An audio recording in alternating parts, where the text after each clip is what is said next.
The Burning Heart, Chapter 2. The next set of memories were of her wandering around in the forest aimlessly, barely eating or drinking anything, and just kept walking until she was exhausted and cried herself to sleep.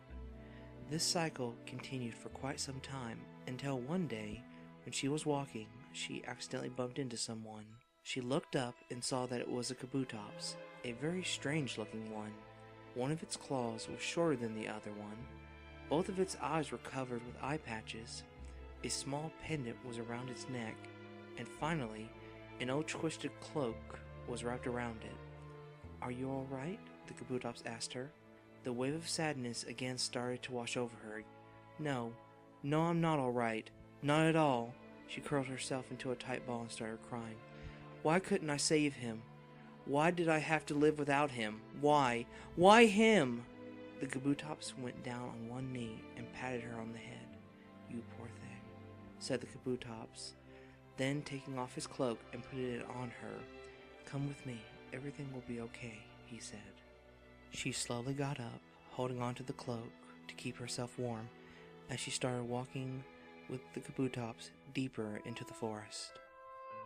After 15 minutes of walking, she finally asked him, "What's your name?" The kabutops did not answer right away. After a minute later, she heard him say, "Jay, and yours?" "Rose." Jay nodded his head. "A very nice name for a gardevoir." Again, their conversation was followed by a long silence. Jay looked at her and asked, "Do you know where I'm taking you?" Rose shook her head. "I don't care. This world is meaningless to me without my master." "How long has it been since he died?" Jay asked her. Rose shook her head again. "Days, months, I don't know anymore." 10 minutes later, they arrived at a small house near an old building on top of a hill. Jay walked forward and knocked on the door of the stone house 3 times, stopped, then knocked again, and then opened the door for both of them and walked in. The first thing that Rose noticed in this house was its atmosphere. She could feel some of her sadness and pain lighten. "What is this place?" she asked him. Jay turned around and said, "This is my home. Please make yourself comfortable wherever you like. I will be right back with something for us to eat." Then Jay walked into another room. Rose found a place near the fireplace, then sat in a very comfortable chair. She looked up at the mantel above the fireplace and noticed 4 small necklaces in the glass cases. She got out of the chair and walked near the mantel to examine them more closely. "Beautiful, are they not?" she heard Jay's voice in the back room. She jumped in surprise. "How did you know that I was—" Her sentence was cut off when Jay walked into the room with a tray full of berries and fruit in 2 bowls. He smiled at her. "Because I know," he said cryptically, then set the tray on a small table near the chair that Rose was sitting in moments ago. Rose then realized something about him that she should have noticed right away. "Excuse me for asking this, but if you are blind, then how can you see where you're going?" Jay then looked at her more seriously. "Mostly by smell and listening to the sounds around me," he said, then pointed to the chair and said, "Please sit down. It's usually better to have a conversation when you're sitting comfortably." Rose then sat back into her chair, then saw that Jay sat himself on the floor near her, crossing his legs. Before she could ask him, Jay turned his head to her. "I will answer your questions in a moment, but first, could you please pass me one of the bowls of fruit?" Rose wordlessly got one of the bowls and got out of the chair and then placed it in front of him. "Thank you," he replied. After she got back into her chair, she grabbed the bowl that was for her, then bit into one of the fruits. After a few minutes of silent eating, Rose heard Jay say, "You are the most patient gardevoir that I have ever met."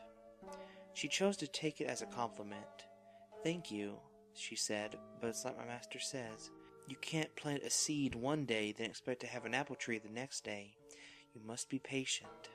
"Very true," Jay said to her, chuckling a little bit. "I can remember the days of me bumping into the walls and things, until I learned my sense of smell and sense of hearing to know where things were. He picked a small berry with his claw, smelled it, then took a bite out of it, chewing it slowly for a moment, then swallowing it, and said, "But not being able to see the trees I love, or to see the colors of the world around me, or the faces of my friends I used to see every day, I miss that very badly." Rose, sensing the sadness in his voice, tried to change the subject. She looked around the room for a moment, then spotted something unusual near the side of the fireplace, and asked him, "Are those wooden swords?" Jay lifted his head up. "Those are my well-clawed, carved practice swords. I let my students use them in class, but afterwards I take them back home to either throw them in the fireplace if they are broken, or carve them into something else for my students to use." "You mean to tell me you're a karate teacher?" Rose asked him. Jay nodded his head. "I'm a 10th degree black belt in all forms of martial arts." Again, a long silence filled the room. Rose was looking at the dancing flames in the fireplace, while Jay was sitting on the floor looking forward. "It's getting late," Jay said. "I have some students to train in the morning, so would it be alright if I showed you to your room to sleep?" Rose nodded her head and said, "Of course." Rose followed him upstairs and down a hallway, then pointed with his claw to the left and said, "This is the guest room. If you need me, I will be in this room." He pointed to the right to a sliding door. Before he went into the room, he heard her say, "Jay." Jay turned his head to her. "Yes?" Thank you for letting me stay here." Jay smiled at her. "You're very welcome," then went into his room and closed the door. Rose went into her room as well, and closed the door, then went into bed to sleep. End of Chapter 2. This story has been written, directed, edited, and read to you by Bassmegapokemonlover. This has been a Bassmegapokemonlover production. All rights to Pokemon and Aroni Kenshin soundtrack. Also, a song called Edo Lullaby. I don't know if it belongs to the Aroni Kenshin soundtrack or not, but I'll find it and put a link for it in the description if you guys want to hear it. Until the next time, my friends, God bless, and remember to stay frosty. Oh, and also rights to Final Fantasy VI soundtrack. Okay, bye.